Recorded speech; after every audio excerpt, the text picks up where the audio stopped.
taking your idea forward that the change has to come from society rather than a top-down reformation. Correct. And I like that. Do you feel that one of the strategic changes would be to dramatically upgrade the role of women, educate women, empowerment of women, because isn't one of the problems with Islam a highly masculine dominated society? Masculine, the whole Abrahamic tradition is full of male prophets and so on. All of them have had that, but in Christianity and Judaism, to a large extent, they have introduced a powerful role for women. Do you feel that more women in power as theologians, as clergy, as muftis, running schools, having advanced degrees, would alter Islam in a serious way? I was the first Imam in Australia to call for a female mufti for the Australian National Imams Council. Good. And thank you. And I got into a lot of trouble, but it's okay. But let's be a bit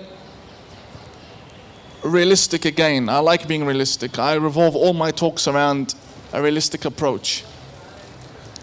The history of Islam is full of women.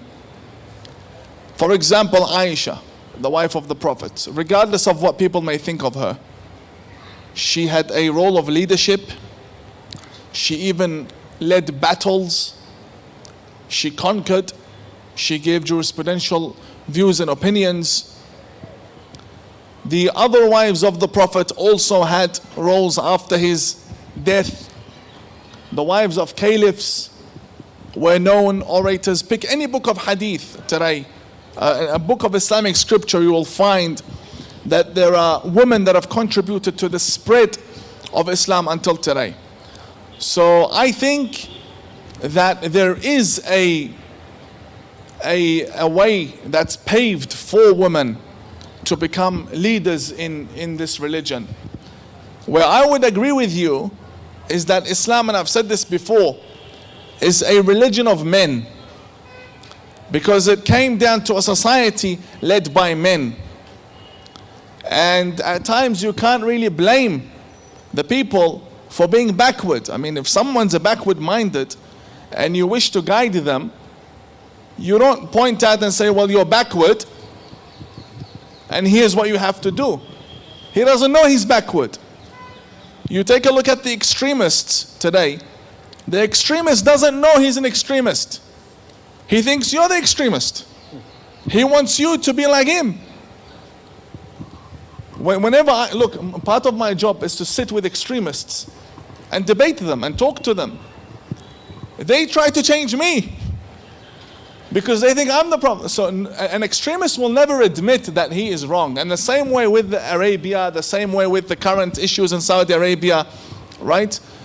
And I honestly think that culture has everything to do with it. Because, I'll give you a quick example. The women in Saudi Arabia wear burqas. Why?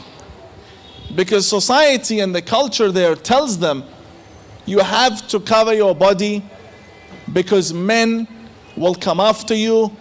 You are showing your bodily figure, blah, blah, blah. The same burqa, if she walks in Baghdad, they will think she's a prostitute.